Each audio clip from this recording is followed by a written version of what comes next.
बच्चों, तो welcome to Talent Science Hub YouTube channel और मैं प्रदीप प्रजापति आपके साथ मॉड्यूलस फंक्शन के लेक्चर नंबर 4 में आप लोगों का स्वागत करता हूं। और आज हम लोग बात करेंगे मॉड्यूलस इक्वेशन की, जो हम लोग ने लेक्चर नंबर 3 में कंप्लीट किया था। लेक्चर नंबर 3 में कुछ क्वेश्चंस हम लोग ने लिए थे। अब जो जेईई में आए हुए क्वेश्चंस है, उसको हम लोग लेक्चर नंबर 4 में कवर करने की पूरी कोशिश करेंगे। और इसी वीडियो में आपको 3 क्वेश्चंस आपको मिलेंगे। 3 क्वेश्चंस आपको जो मिलेंगे वो जेईई में आए हुए कहीं ना कहीं क्वेश्चंस है। ओके, तो अब हम लोग बात करते हैं मॉड्यूलस इक्वेशन की। और ये जब अपना टॉपिक हो जाएगा मॉड्यूलस इक्वेशन, देन हम लोग बात करेंगे मॉड्यूलस इनइक्वालिटी की। ठीक है, तो चलिए पहले इस क्वेश्चन की तरफ देखते हैं क्या है। सर देखिए, यहां पर आपने बताया था सर कहीं ना कहीं कि मॉड को जब तक आप हटाएंगे नहीं तब तक आप किसी भी चीज को सॉल्व नहीं कर सकते। ये मैंने लेक्चर नंबर 1 या लेक्चर नंबर 2 के दौरान बात की थी।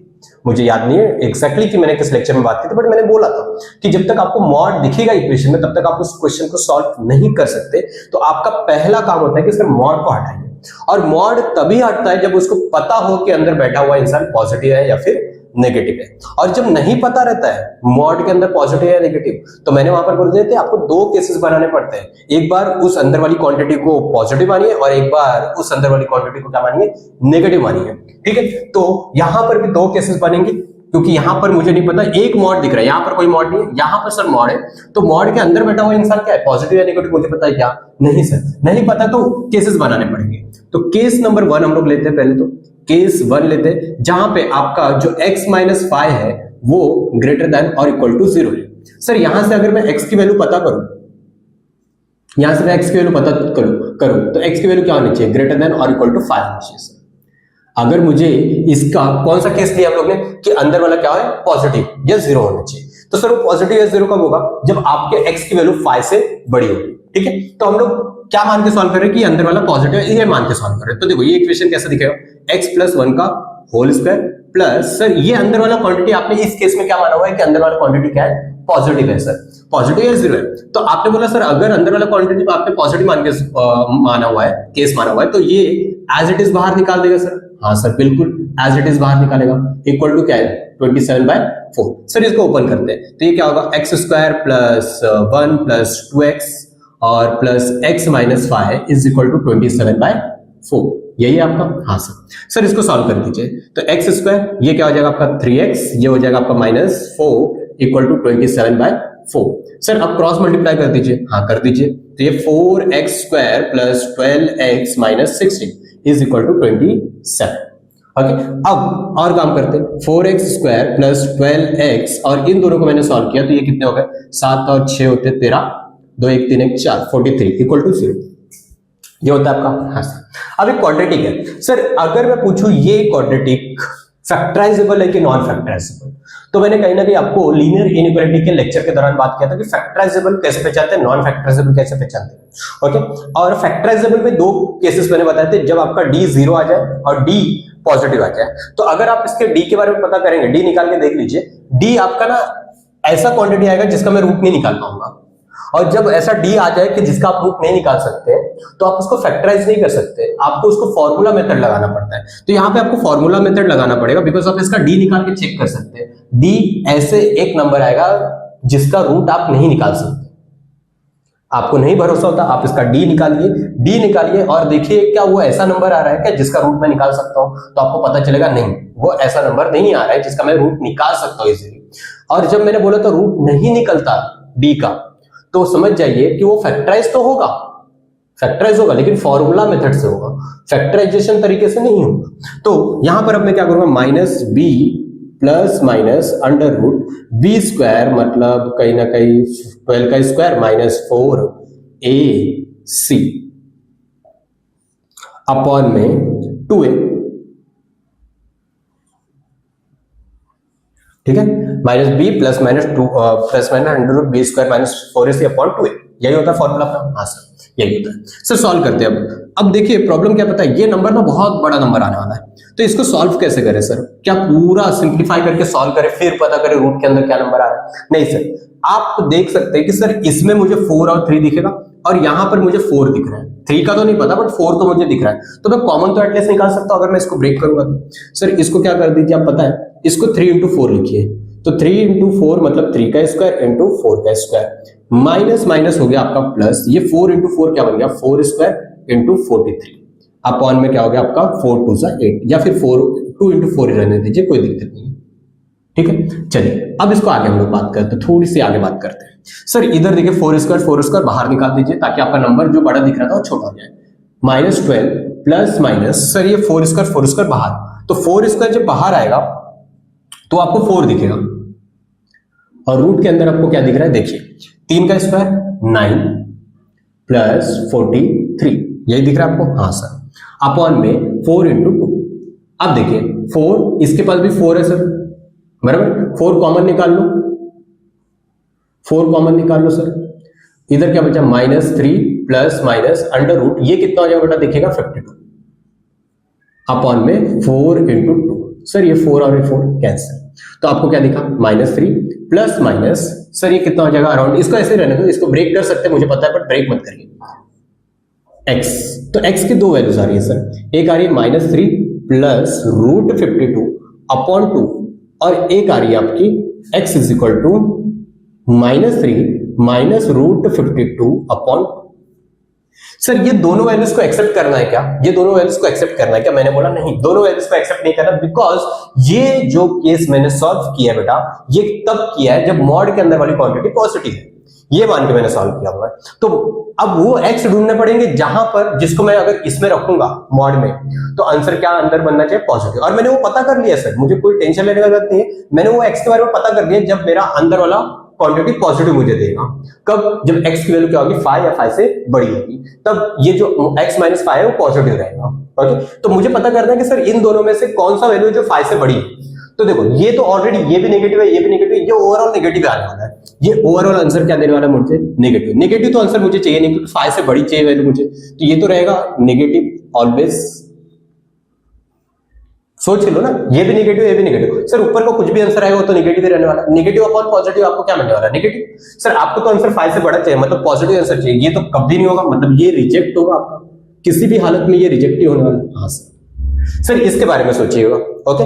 अब देखिए सर मैंने बोला रूट 52 अराउंड कितना होगा, ये सर 749 के स्क्वायर रूट के आसपास है, मतलब 7 के, ये 49 के पास है ना, तो 49 का स्क्वायर रूट क्या होता है 7, मतलब 7 पॉइंट समथिंग कुछ होगा, ज्यादा दूर, तो 8 के तो करीब नहीं होगा सर, 7 के करीब होगा, हाँ सर इतनी बात तो समझ में आई, ये 7 के करीब होगा, 7 -3 करूंगा तो कितना होगा -4 पॉइंट समथिंग कुछ होगा, 4 पॉइंट समथिंग कुछ होगा, और उसको डिवाइड बाय 2 जब करूंगा, जब 2 से डिवाइड करूंगा तो 2 पॉइंट समथिंग आएगा, हाँ सर इस पूरे का आंसर कुछ अराउंड 2 पॉइंट समथिंग आ रहा है, कुछ 2 पॉइंट समथिंग आ रहा है, हाँ सर 2 पॉइंट समथिंग आ रहा है, बराबर। तो x की वैल्यू 2 आ रही है सर, क्या 5 से बड़ी वैल्यू चाहिए था ना, क्या 2 को भी एक्सेप्ट कर सकता हूं, नहीं सर, इसका आंसर 2 आ रहा है, पॉजिटिव आ रहा है, बट 5 से बड़ी मुझे वैल्यू चाहिए, तो मेरा आंसर तो 2 आ रहा है सर, तो क्या मैं इसको एक्सेप्ट करूंगा, बिल्कुल नहीं सर, ये भी आपका क्या हो जाएगा पूरी तरह से रिजेक्ट, ये भी आपको पूरी तरह से क्या हो जाएगा रिजेक्ट हो जाएगा, क्या बात समझे, मतलब केस नंबर 1 को उठा के जब मैंने सॉल्व किया और मैं वो x की वैल्यू पता कर रहा हूं जो इस इक्वेशन को सेटिस्फाई करे,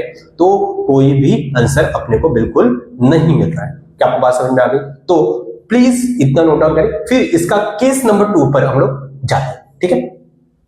तो बेटा हम लोग केस नंबर 2 की तरफ चलते हैं। केस नंबर 2 क्या लेना है बेटा, कि ये जो आपका अंदर बैठा हुआ मॉड के अंदर बैठा हुआ इंसान है वो नेगेटिव होना चाहिए, तो x - 5 should be less than 0, और ये नेगेटिव कब होगा, जब मैंने पता किया तो मुझे पता चला कि जब x की वैल्यू 5 से छोटी होगी, ओके, जब मेरी x की वैल्यू 5 से छोटी होगी तब ये अंदर वाला नेगेटिव रहेगा। तो चलो पता करते हैं कौन से x की वैल्यूज क्या मिलती है मुझे, ठीक है। तो मैंने इसको ओपन किया, तो x + 1 का होल स्क्वायर, देखो प्लस था, लेकिन जब मुझे मैं किस के लिए सॉल्व करूं कि अंदर वाला नेगेटिव है, जब अंदर वाला मुझे पता है कि नेगेटिव है, तो मैं उसको जब बाहर निकालूंगा x - 5 को, तो इसको किससे मल्टीप्लाई करूंगा, माइनस से, हाँ सर, इक्वल टू क्या है 27/4।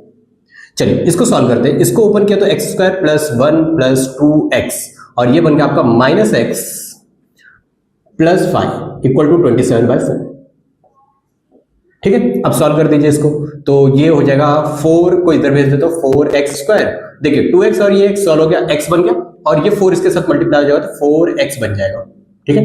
5 और 1 कितने हो गए 6 इक्वल टू 27, ओ सॉरी 5 और 1 6 तो आया था, उसको 4 से मल्टीप्लाई करना था, 24 इक्वल टू 27, क्या ये सही है? चेक कर लो एक बार। 4 into x square 4x square, ये हो गया आपका x, x को 4 से मल्टीप्लाई किया 4x हो गया, 5 और 1 6 हो गया, 6 और 4 को मल्टीप्लाई 24 और इधर तो 27। तो सर इसको भी इधर बुला लीजिए, तो ये आपका बनेगा 4x स्क्वायर प्लस 4x, इसको यहाँ पे बुलाया तो मेरा -3 इक्वल टू 0 हो जाता है।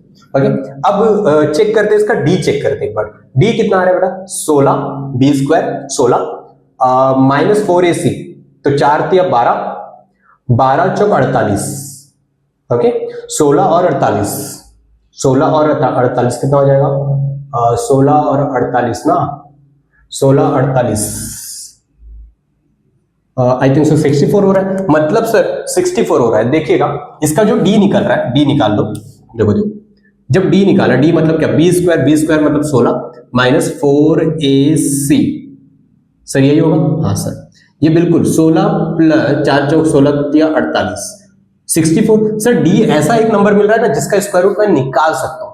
जब आपको d ऐसा मिल रहा है कि जिसका स्क्वायर रूट निकाल सकते हो, मतलब आप फैक्टराइजेशन से उसको सॉल्व कर सकते हो, आपको फॉर्मूला मेथड लगाने की जरूरत बिल्कुल नहीं है। ठीक है, बिल्कुल। चलिए अब शुरू करते थे। तो 4 तिया 12 होता है, एंड वाले को मल्टीप्लाई किया तो 12 हुआ। सर कौन से दो नंबर को मैं मल्टीप्लाई करूं तो ये आ जाए? तो मेरे ख्याल से 6 2 12 होता है। ओके, तो 4x square plus 6x minus 2x minus 3 equal to 0। I think so सही है, चेक कर लो। हाँ सर, 4 इंटू 3 ये हो गया। हाँ, इन दोनों को मल्टीप्लाई किया तो बराबर सही है।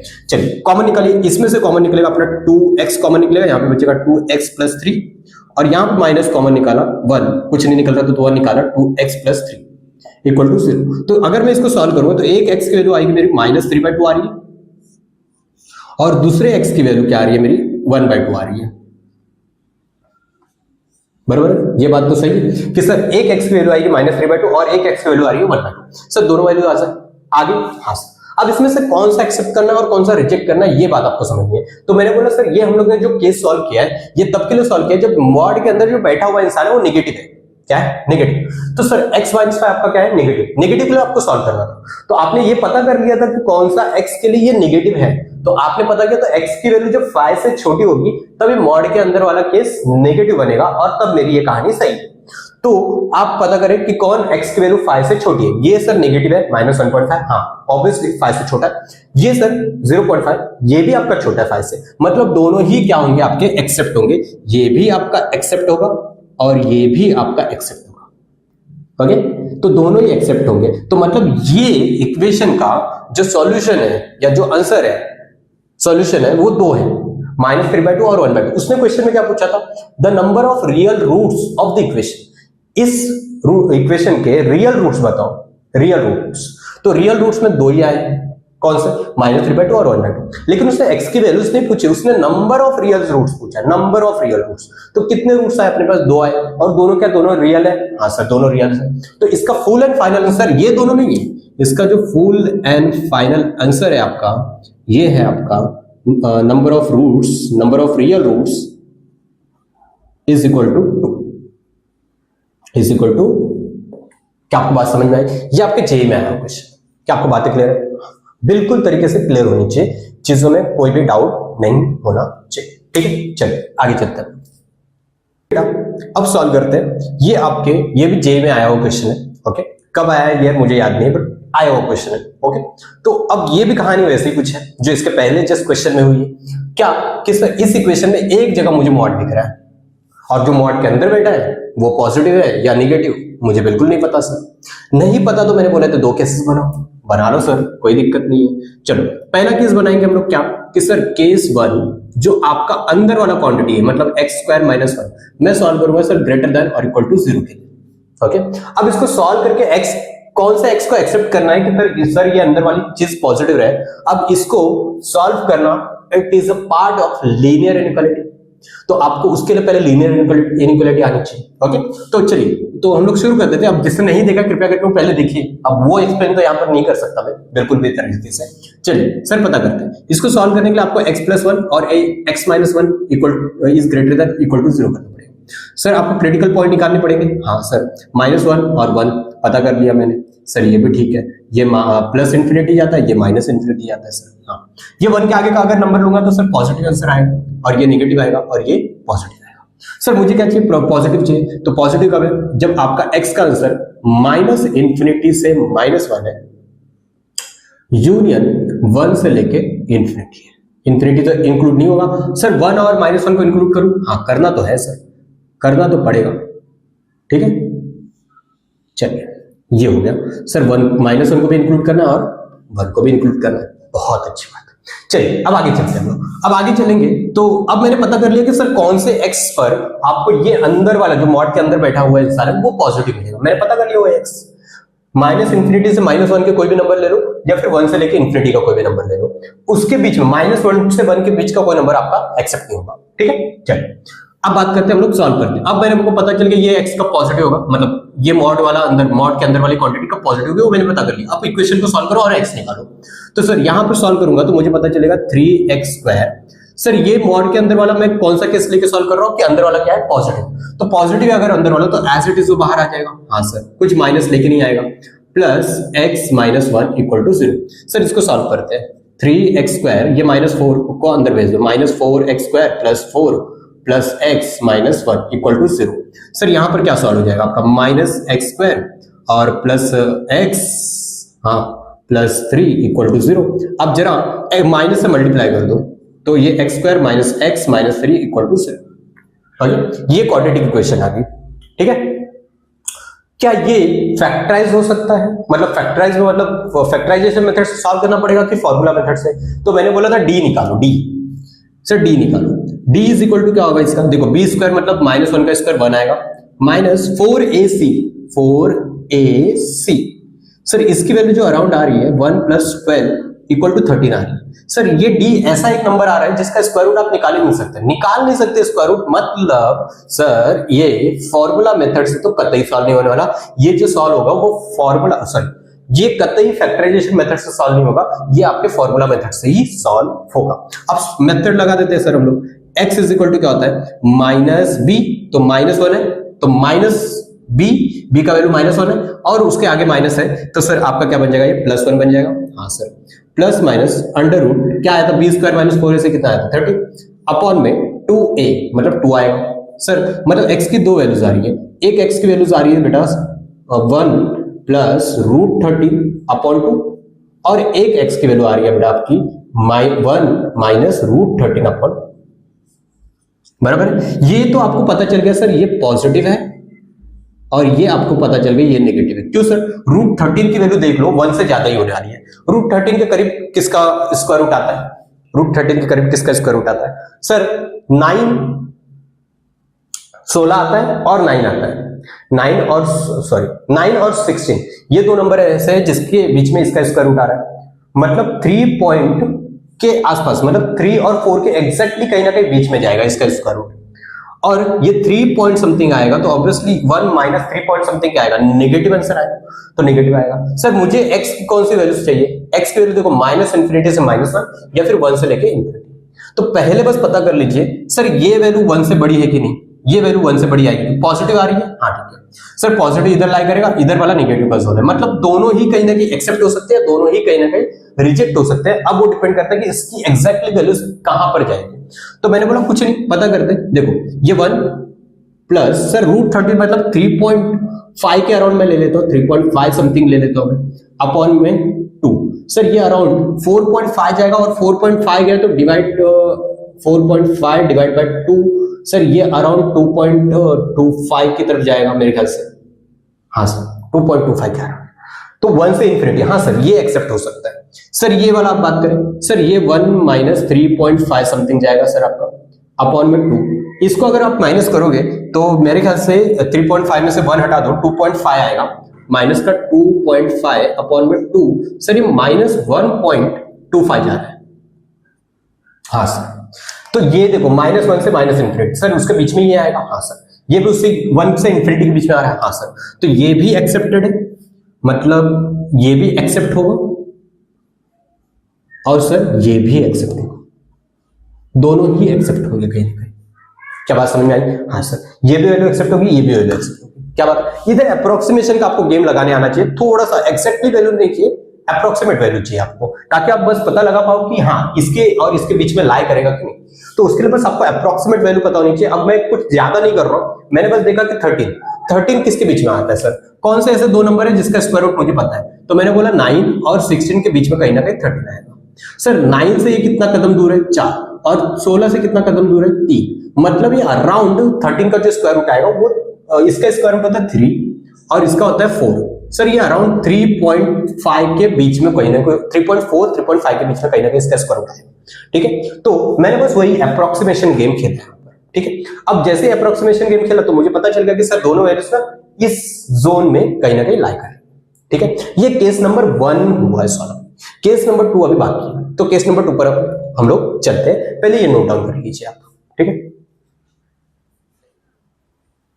तो बच्चा लोग हम लोग अब केस नंबर 2 पर बात करते हैं। केस नंबर 2 क्या है सर, वो जो मॉड के अंदर वाली क्वांटिटी है उसको आप क्या लेना है, अपने को नेगेटिव लेना है। वो नेगेटिव कब होगा ये पता करो sir, x square minus 1 less than 0।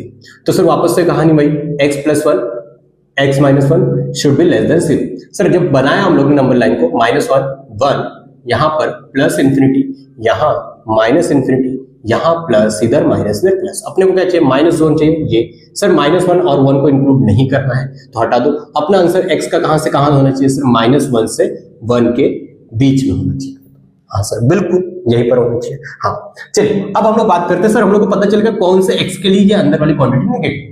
अब पता करते हैं x के बारे में। ठीक है, इक्वेशन को सॉल्व करते हैं। तो मैंने बोला सर सॉल्व करना शुरू करते हैं। 3x स्क्वायर -4, सर ये देखिए अंदर वाली क्वांटिटी क्या है नेगेटिव, नेगेटिव है तो बाहर एक माइनस लेके आएगा, अब ये माइनस बैठा है और एक माइनस लेके आएगा तो प्लस हो जाएगा। तो x square -1 plus x minus 1 equal to 0। अब इसको सॉल्व करना शुरू करते हैं। 3x square plus 4x square minus 4 plus x minus 1 equal to 0। तो यहां पर कितना हो गया 7x स्क्वायर हो गया, और ये आपका प्लस एक्स और ये -5 इक्वल टू 0। ओके, अब मैंने इसका जब d निकाला, फिर से d निकाला, तो d कितना आएगा बेटा 1 माइनस 4ac, तो 1 प्लस कितना हो जाएगा 5 चौक 20 हो गया, 20 सते 140 बराबर, यही होगा ना। 5 4 20, 20 इंटू 7 141 हुआ। सर क्या इसका स्क्वायर रूट निकाला जा सकता है? बिल्कुल, इसका स्क्वायर रूट भी नहीं निकाल सकता। मतलब सर इस क्वाड्रेटिक को भी सॉल्व करने के लिए फैक्टराइजेशन मेथड काम नहीं आएगा, आपका फॉर्मूला मेथड काम आएगा। ठीक है, चलिए शुरू करते हैं हम लोग। तो x की वैल्यू क्या हो जाएगी बेटा -b plus minus under root b square minus 4 इसे हम लोग निकाल के रखा है 141। ओके, अब बात करते हैं हम लोग कितना 2a मतलब 14 हो जाएगा आपका रूट। ओके, तो आपके पास आंसर तो मिल चुका है, आपके पास आंसर तो मिल चुका है। अब सॉल्व करते हैं हम लोग, देखते हैं इसके x की वैल्यूज 2 आ रही है सर, x की 2 वैल्यूज आ रही है मेरे पास। एक x की वैल्यू आ रही है बेटा -1 प्लस रूट के अंदर 141 अपॉन 14, और एक x की वैल्यू आ रही है मेरे पास -1 माइनस रूट के अंदर 141 अपॉन 14। सर अब दोनों में से कौन सा एक्सेप्ट कौन सा रिजेक्ट ये पता करना है। सर ये देखिए, ये तो आपका पॉजिटिव नंबर है, ये आपका नेगेटिव नंबर है। कैसे सर, रूट 141 अभी किसके बीच में आएगा सर, तो पहले पता करो 141 के आसपास कोई ऐसे दो नंबर जिसके बीच में जिसके दो नंबर के स्क्वायर रूट मुझे पता है। तो सर मेरे ख्याल से आई थिंक सो 11 का तो 121 होता है, 12 का 144 हो जाता है। ठीक है, तो 11 का 121 होता है और 12 का 144 हो जाता है। 121 और 144 के बीच में कहीं ना कहीं आपका 141 लाई करेगा। लेकिन सर ये किसके करीब है, 12 के करीब है, तो सर 11.7 के आसपास इसका अप्रोक्सीमेशन वैल्यू लेके चलो 144 का, क्योंकि सर 144 के करीब है ना, तो मतलब 144 का वैल्यू 12 होता है, तो ऑब्वियसली 144 का 12 के करीबी नंबर कुछ रहेगा, 11.7 11.8 ऐसे कुछ रहेगा। ओके, तो लेके चलते हैं हम लोग। तो मैंने बोला ये अगर 11.7 है तो -1 करूंगा तो 10.7 होगा, और जब मैं 14 से डिवाइड करूंगा तो 0 पॉइंट समथिंग होगा। एक मिनट, कुछ गड़बड़ किया क्या हम लोग ने? ओके, तो गड़बड़ किया है कि नहीं? इसका आंसर 11 -1 10। अच्छा हाँ, चलेगा कोई बात नहीं, हाँ मैं भूल गया था। चलिए देखिए, तो मैंने बोला कि दो आंसर हम लोग निकाल लिया, हम लोग ने हाँ 2 आंसर हम लोग ने निकाल लिया। अब मैंने जब रूट 141 का पता किया तो √41 की वैल्यू कुछ अराउंड 11.7 के आसपास आ रही है। हाँ ठीक है, तो 11.7 माइनस 1 क्या हो जाएगा, 11.7 माइनस 1 हो जाएगा आपका 10.7, और 10.17 को अगर मैं 14 से डिवाइड करूं, आपको बहुत अच्छे से पता है न्यूमरेटर अपॉन डिनोमिनेटर में अगर न्यूमरेटर बड़ा होता है डिनोमिनेटर से तो आंसर ग्रेटर देन 1 आता है, और अगर न्यूमरेटर छोटा होता है डिनोमिनेटर से तो आपका आंसर लेस देन 1 मतलब 0 पॉइंट समथिंग आता है। ये तो आपको बात पता होगी, शायद फिजिक्स पढ़ रहे हो इतने दिन से आपको पता होगी। तो आपका ये न्यूमरेटर में आंसर क्या बन रहा है 10 पॉइंट, और नीचे क्या दिया 14, तो ऑब्वियसली ये आंसर जो आ रहा है आपका ये 0 पॉइंट समथिंग आएगा, पॉजिटिव 0 पॉइंट समथिंग आएगा, सर 0 पॉइंट समथिंग आंसर आएगा।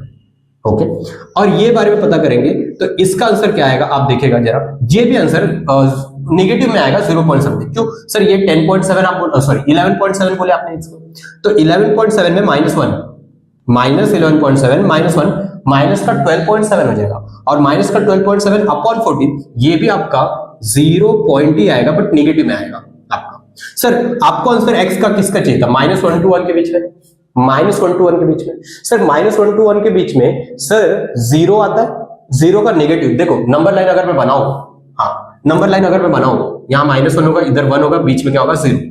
सर आपका ये नेगेटिव 0 माइनस का सॉरी 0 पॉइंट समथिंग है पॉजिटिव का, 0 पॉइंट समथिंग यहां पर लाई करेगा, और माइनस का 0 पॉइंट समथिंग यहां पर लाई करेगा, क्या -1 to 1 के बीच में ही आ रहा है, हाँ सर, तो ये भी आपका एक्सेप्ट होगा और आपका ये नंबर भी एक्सेप्ट होगा, दोनों ही एक्सेप्ट होंगे। क्यों सर, क्यों आपने पता कर लिया था ना, ये केस किसके लिए सॉल्व किया हम लोग ने कि मॉड के अंदर वाली क्वांटिटी नेगेटिव होनी चाहिए। सर नेगेटिव कब हो रहा है, जब आपकी x की वैल्यू क्या होनी चाहिए, -1 to 1 के बीच में। तो मैंने जब x को सॉल्व किया तो मुझे पता चला सर इसका आंसर भी 0 पॉइंट समथिंग आ रहा है, मतलब पॉजिटिव में 0 पॉइंट समथिंग आ रहा है, और इसमें इसका भी आंसर 0 पॉइंट समथिंग आ रहा है बट नेगेटिव में आ रहा है। तो और जब मैंने देखा कि सर -1 to 1 के बीच में एक 0 नंबर भी आता है, हाँ सर, तो 0 पॉइंट ये वाला जो 0 पॉइंट है, जो पॉजिटिव वाला 0 पॉइंट है वो यहां पर लाई करेगा 0 to 1 के बीच में, और ये जो नेगेटिव वाला 0 पॉइंट समथिंग है वो -1 to 0 के बीच में लाई करेगा, मतलब ये दोनों ही आंसर -1 to 1 के बीच में ही लाई कर रहे हैं। तो जब लाई कर रहे हैं तो मुझे उसको उन दोनों को क्या करना पड़ेगा, एक्सेप्ट करना पड़ेगा। तो यहां से देखो केस नंबर 1 के भी दोनों के दोनों एक्सेप्ट, दोनों के दोनों जो x की वैल्यूज आई थी वो दोनों एक्सेप्ट हुई थी, और केस नंबर 2 से भी जो दोनों x आ रहे हैं वो दोनों के दोनों x क्या हो रहे हैं, एक्सेप्ट हो रहे हैं। तो टोटल नंबर ऑफ सॉल्यूशन कितने हो जाएंगे, total number of real roots पूछा उसने, तो इसका जो आंसर होगा बेटा, इसका जो नंबर ऑफ रियल रूट्स होंगे वो कितने होंगे, 4। 2 पहले के एक्सेप्ट हुए थे और 2 अभी के एक्सेप्ट हुए, तो टोटल मिला के कितने हो गए, 4 सॉल्यूशन हो गए। क्या आपको बात समझ में आई? तो हम लोग आगे अब चलते हैं नेक्स्ट चीज पे बात करते हैं।